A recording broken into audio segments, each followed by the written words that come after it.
product of Abraham. And so I claim all his blessings. Somebody shout a bigger amen there. Take your seat. The blessing of Abraham. The blessings of Abraham. Abraham was blessed in several areas. He was blessed. We cannot dispute the blessing of Abraham. Who is Abraham? A Syrian that God took and decided to separate him. A Syrian was our father. God took him from the stock of unbelievers and said, I am starting a generation, a lineage that shall be after me by him. I want to cover a seed that shall be for me. And so he was a Syrian. And God took him out. And God decided to bless him. I'm going to dwell much in Genesis chapter 12. And God decided to bless him. But before God blessed him, God said to him, get out of where you are to where I will show thee. Ladies and gentlemen, most times God don't bless us with our familiar terrain. Oh, somebody's not hearing me here. Most times he pulls us out of the known to the unknown, out of the familiar to the unfamiliar. He said to him, get out, and I will be the one to bless you. Get out, and I will be the one to pour the blessings upon you. Let me tell you something, ladies and gentlemen. God didn't give him all the details, but he obeyed. He said, get out. Let me have a little power on this. Get out. Get out. Leave your father's house. Leave where you are. Go to where I will show you. For where I have kept your blessing, you've got no idea. Somebody hearing me here? To a place that I will show you. To a land that I will give you. So most times it's obedience to the word of God that brings the blessing. When you begin and doubt and then begin to fidget, you lose out of the blessings of Jehovah. Somebody hearing me this morning here? And so Abraham left his house, carried his wife, somebody joined him, and he to a place he didn't know. He said, anywhere you lead me, I will go. I don't need my head knowledge for where I'm going. Oh, what I need is you. Oh, that's why we sang the song Ebenezer. You are all that I have. And all I have is you. So we saw him. He moved out. And then he followed God. He said, I need the blessing that you will pour upon my life. God said to him, I will bless you. I will bless you. The same thing God is saying to somebody, I will bless you. Listen to me, you were not born again to be poor. That is misconception. People that think that you were born again just for you to come and remain and wear one cloth so that you can go to heaven, and drive just one car, live in a small house so that you can go to heaven, so that riches will not turn you away. Hey, if riches did not turn Abraham away, the riches of this world cannot turn me away. Somebody's not hearing me here. Those are erroneous teaching that when you are rich you will forget God. No, I am rich, I am stabilized, for I am rooted, I am grounded in him. So what shall then separate me from the love of Christ? Is it money? The answer is no. For in all these things we are more than conquerors through Christ that loves us. Is somebody hearing me here? I am more than money. My life is more than a house. My life is more than visa. It's more than all the business put together. Why? Because I know whom I have believed. My service is not because he blessed me. Somebody hearing me here? My service is not because he blessed me. You know? I'm not rich. I'm not how will I put it for you to understand? I am not rich because I'm not blessed because I'm rich. No, that's wrong. You can't say, oh, he's blessed because you've seen the riches. No, that is erroneous. I'm a blessed man. So you see my riches because I am blessed. Is somebody hearing me here? So the riches is a product of the blessing of God upon my life. Because when God pronounced a man blessed, no satanic power can stop him. God pronounced Job blessed, he was blessed. Nothing the enemy could do could bring him down. And I prophesy to you, my God that will pronounce you blessed, you are blessed forever. I say you are blessed forever. No satanic power will pull you down. Somebody shout amen like a thunder here. Say you are blessed. Say you are blessed. So what you see, riches is a product of blessing. I am blessed. My health is blessed. That's why I say you live above all things. I wish above all things that thou mayest prosper and be in health, even as thy soul. So there is a soul prosperity and there is a physical prosperity. Somebody, you are not hearing me here. Even as you prosper. So I am all round prosperity. Not one-sided. So if God bless me, I am excellent in education. I am excellent in marriage. I am excellent in business. I am excellent in my career. That is what is called all round blessing. My finances are blessed. That's well blessed. He said, I will bless you. So don't let anybody fool you. Say when you are born again, no, you don't need the things of the world. There is nothing that belongs to the world. Everything was created by God and they remain his property. So if the earth is the Lord's and the fullness thereof, I as the Son of God, I am entitled to the wealth of my Father. Somebody's not hearing me here. So you don't come and deceive me. Look at your neighbor as if he's your enemy. Say, don't deceive me. You're not talking to somebody. Say, look at that person as if he's the one preaching error. Say, don't deceive me. I'm entitled to my Father's wealth. Oh, shout that amen like a thunder here. Don't deceive me and say my own is to ride Okada. That is where I am so that I can go to heaven. No. I will enter an AC car and go to heaven. I will live in a duplex and I will still go to heaven. I will fly my own airplane and I will still go to heaven. I will have millions in the account and I will still make it to heaven. Somebody shout, yes, Lord. Don't fall into deception. The church needs money. The gospel needs money. Gospel is not preached through mouth. I was walking with my son yesterday and we're just looking at what we need to do, and the church must expand. We've got to go back to building, and then we started talking about in millions. So it's not the 10 naira you put that will build the church. Is somebody hearing me here? It's the millions you make that you say, Papa, I bring 15 tons of chippings, 1 trailer load of cement. That is what builds the church. Is somebody hearing me here? Not 1 naira. Hey, it's a blessing. God knew what he said. That is why he said, my city through prosperity shall be what? My city.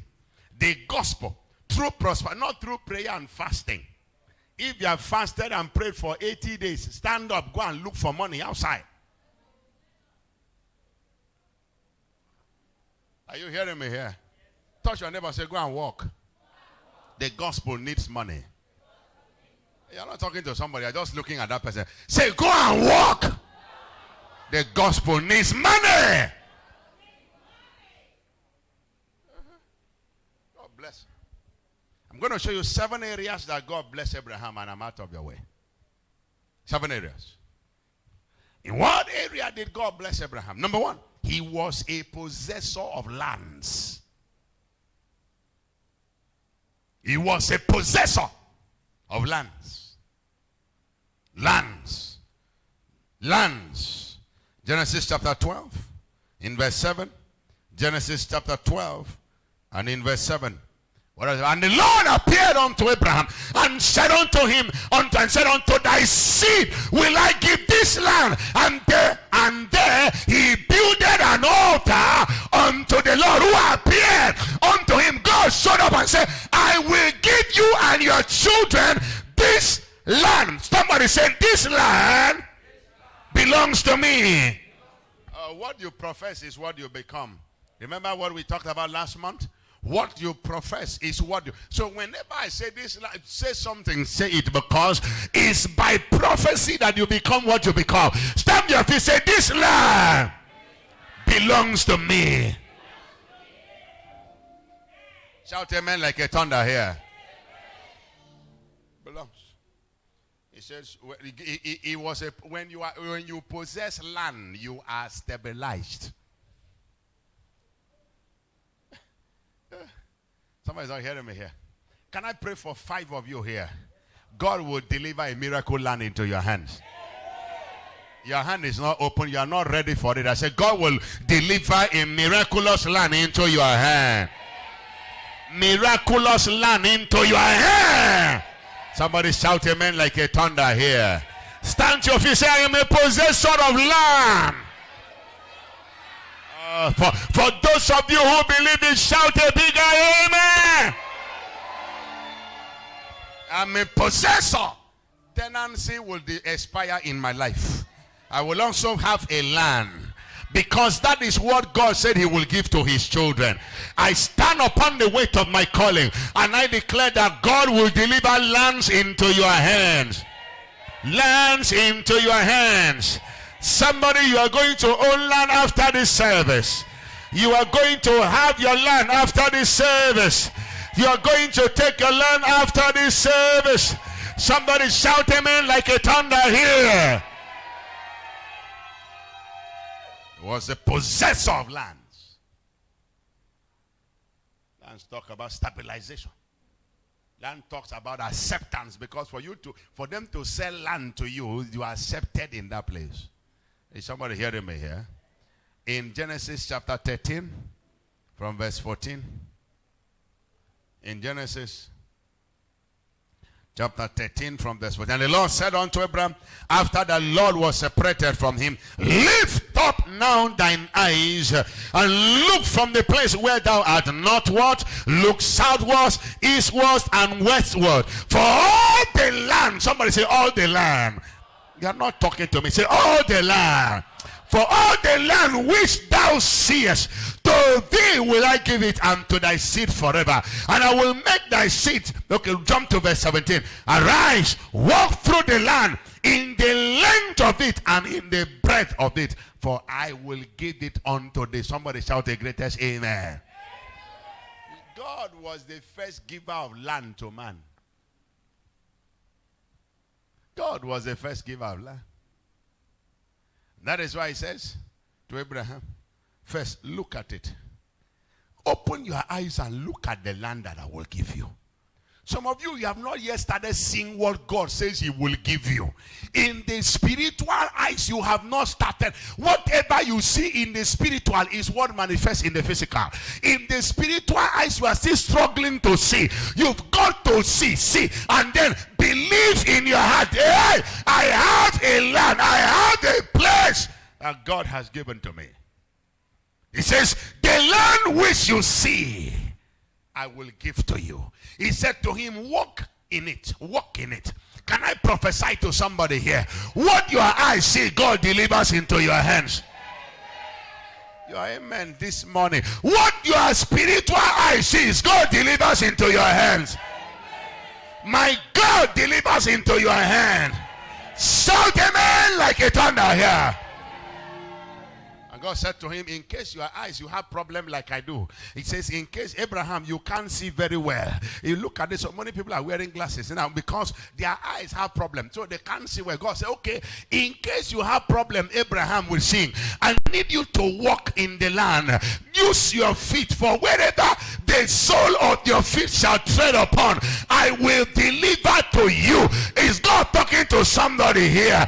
I prophesy to you the third time here. The places that your legs shall touch, my God deliver into your hand. My God deliver into your hand. God deliver your land into your hand. As you walk, so shall God deliver. As you march upon it, God delivers. As you claim it, God delivers. As you say it, God delivers. As you enter, God delivers. Somebody take your land, walk in it, possess it. It belongs to me. It belongs to my children. It belongs to my family. I entered into my place. Somebody shout yes. He said, walk in it. Walk in it. Watch this. He said, walk in the length. Walk in the length and in the breadth. Oh, come on, mathematics students. Length times breadth gives you what? Area. And God says the length times the breadth is the area I will deliver to your hands. Somebody is not yet here with me. The mathematics you are learning now, God started it. Is somebody hearing me here? He put it down. Can I prophesy to you? Your area of occupation has entered your hands. Your territory. So when you call area is length times breadth. God said to Abraham, walk in the length and in the breadth, for everywhere the sole of your feet shall tread upon. I speak to people here. As you walk in the land of Eket and beyond, my God deliver the land into your hands. I say, let God deliver the land into your hands. In the mighty name of Jesus. Number two blessing. Abraham was a nation builder. He was a nation builder. In Genesis chapter 13, look at verse 16. Genesis chapter 13, verse 16. And I will make thy seed as the dust of the earth. And I will make thy seed as the dust of the earth. So it's not wrong to have many children. Somebody hearing me here? Oh God, are you hearing me? It's not. Tell anybody it's not wrong to have many children. God, the only thing that's limiting us is the cost of living. God, leave me. I have more than 7.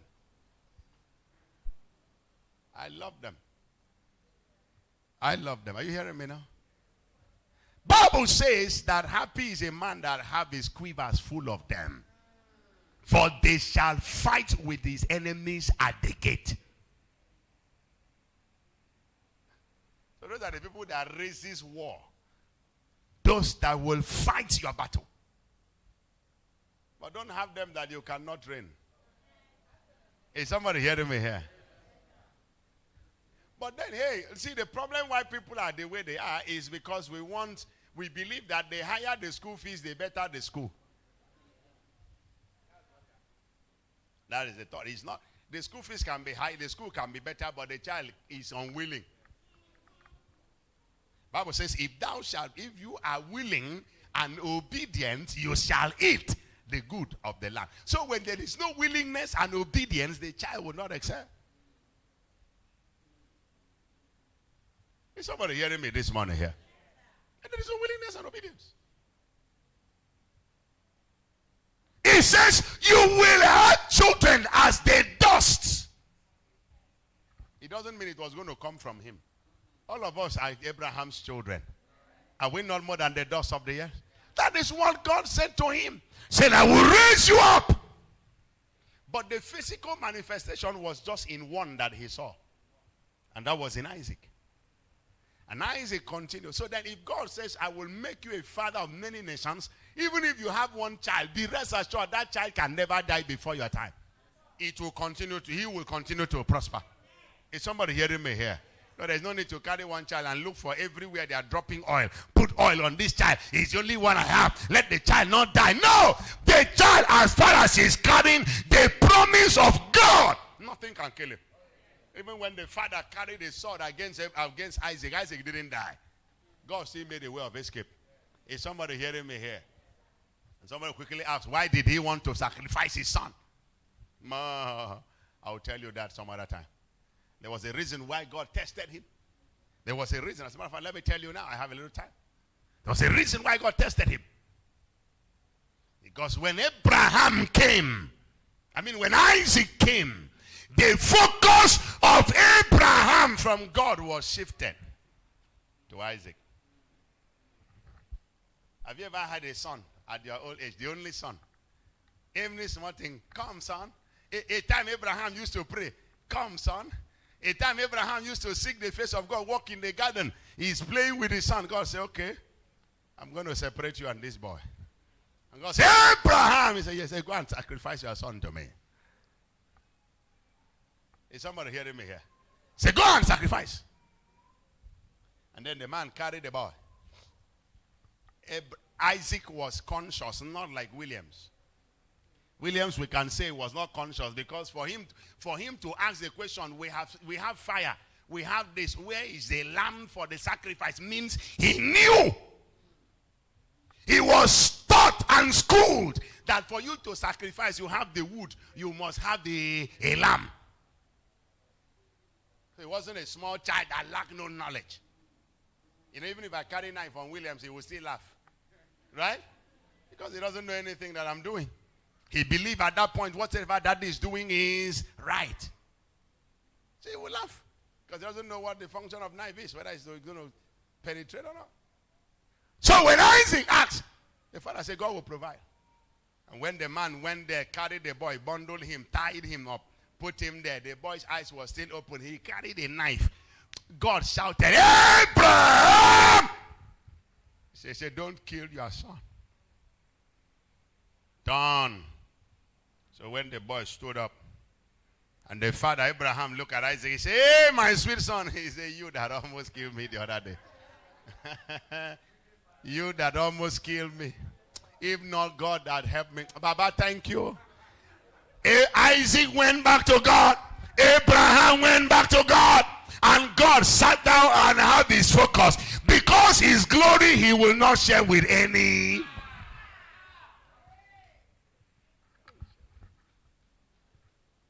That was just the reason for that drama. And Isaac grew in the house of God.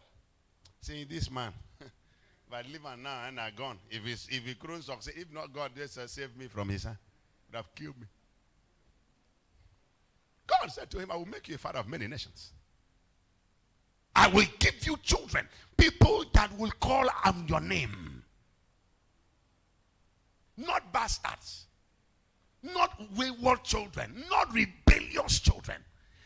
Listen to me, if Abraham had waited on God and didn't follow the advice of the wife, we will not have the East people now disturbing the whole world. Remember when God blessed him? What did God put upon him? He said, a wild man will you be? He said, for God to call a man a wild man. And then he looked at it because there are two thrones.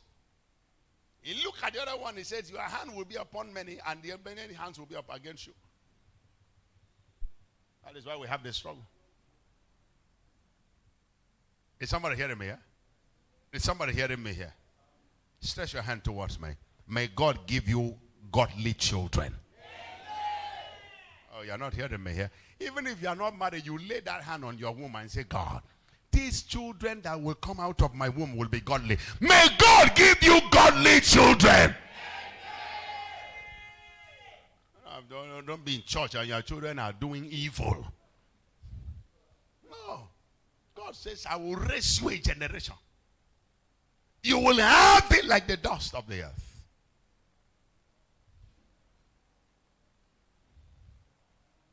It was a promise.